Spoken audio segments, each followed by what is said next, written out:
Hello everyone, welcome to your new module, Unit Standard 244468, where we're going to learn all about preparing resources and making sure that the learning environment, that's the classroom inside as well as outside, are appropriate and used to develop the children holistically. So first of all, in this module, we're going to pay attention to everything that's happening inside the classroom as well as outside the classroom. And the first thing that I want to remind you of is everything that we do with the children has a purpose. Okay, so for example, I'm not sure if you've ever asked yourself, why do we do morning ring? Why does the children actually have to play outside? Why is there free play on my daily program? So if we look at the morning ring, so the reason for morning ring is not just for the sake of doing it or just because there's a theme to be discussed. There's actually certain things that happen in that morning ring while you are discussing a theme, while you are sharing information. So in the morning ring, we are setting the children up and preparing them for what's to come for the day. Obviously, it's also for information sharing, where we develop the children's knowledge about their world.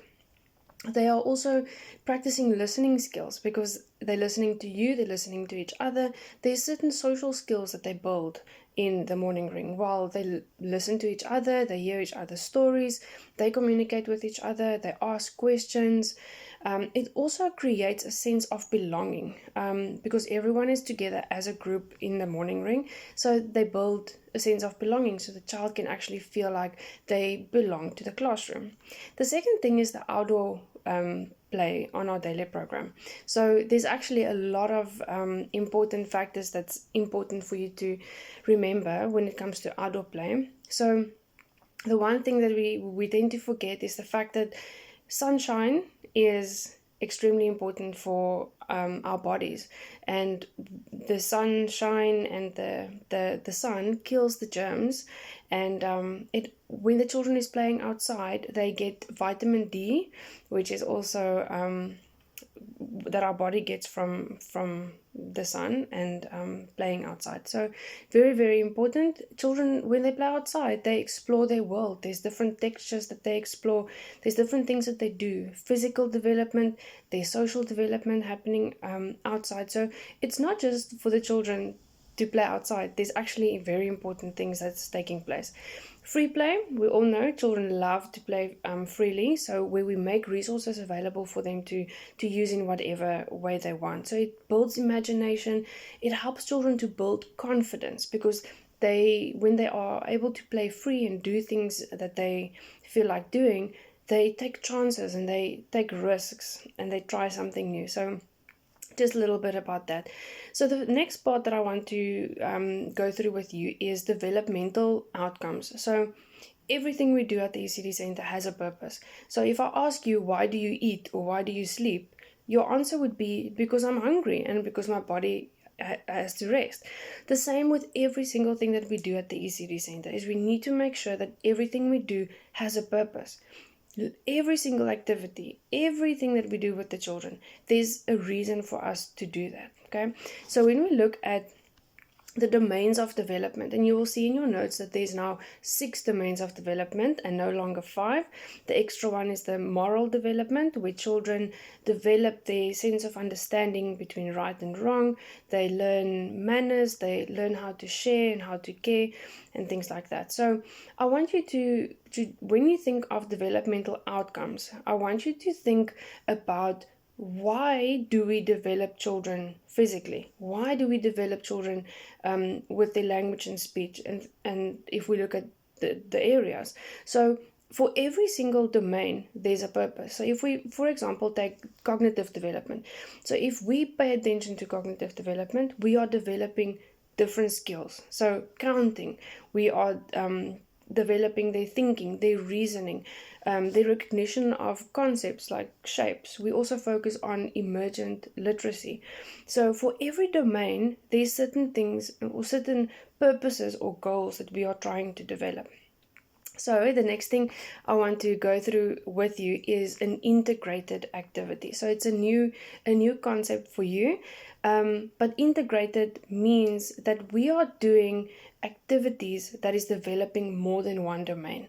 So if I say an integrated activity, if I give you an example, it would say, for example, be a drawing activity where the children sit together. So while they're drawing, they are talking to each other, so they're developing language.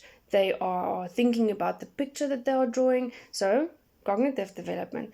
There's also colors, there's also shapes, there is sharing, which is social and emotional and moral development.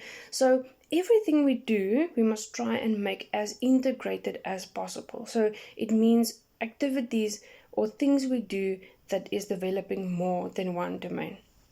The next thing that's really, really important is the resources that we use at our centers. So we often get donated resources, or we get money to buy resources, or we are in a position to buy resources for the school or make resources. So when we think of the resources that we want to use, there's 5 key elements that you need to remember. Okay, so the first one is it needs to encourage the children to learn while they are playing. Okay, the next one is it must be suitable or cater for all the developmental areas, in other words, all the domains. They need to facilitate integrated development. In other words, the resource must help you to develop more than one domain. It must be developmentally appropriate. So if you are working with 3 to 4 year olds, you can't have resources that's suitable for babies. That's not appropriate. Okay, it's not going to help the children develop. Then we need to make sure that it encourages emergent literacy and numeracy skills. So we need to make sure that whatever we do is trying to help children how to read and how to write. So crayons, for example, is good because it helps children build emergent literacy. So even though they can't write their letters yet or their names yet, they are practicing drawing, which is one step closer to being able to read and write. So very important that we need to make sure that we choose our resources wisely. If we do activities or use resources that's too difficult for the age group, the children are going to get frustrated and then they won't participate. If the resources are too easy or the activities are too easy, children are going to get bored. So we need to make sure that we choose the correct resources. Then the last thing, as an ECD practitioner or at an ECD center, you are responsible for the care, the education, and mostly also the protection of children. So when it comes to the resources specifically and to the resources that we often get or receive or buy or even make, we need to make sure that it is safe and durable. So safety, in other words, means that this resource shouldn't hurt the child in any way. It shouldn't be dangerous for the child to use. So when you look at a resource, you need to ask yourself, is this safe? Can this hurt the child in any way? Then the next thing is durability. So resources are expensive. We don't always have the money to buy these things, and we want to try and make as many resources as we can. So we need to make sure that the resources that we do buy or make or receive are durable. In other words, that they will last us a long time.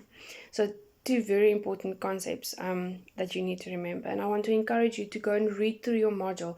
If these things, if these or other things doesn't really make sense to you or you're not sure, please ask your facilitator for extra information. I hope this was helpful, everyone.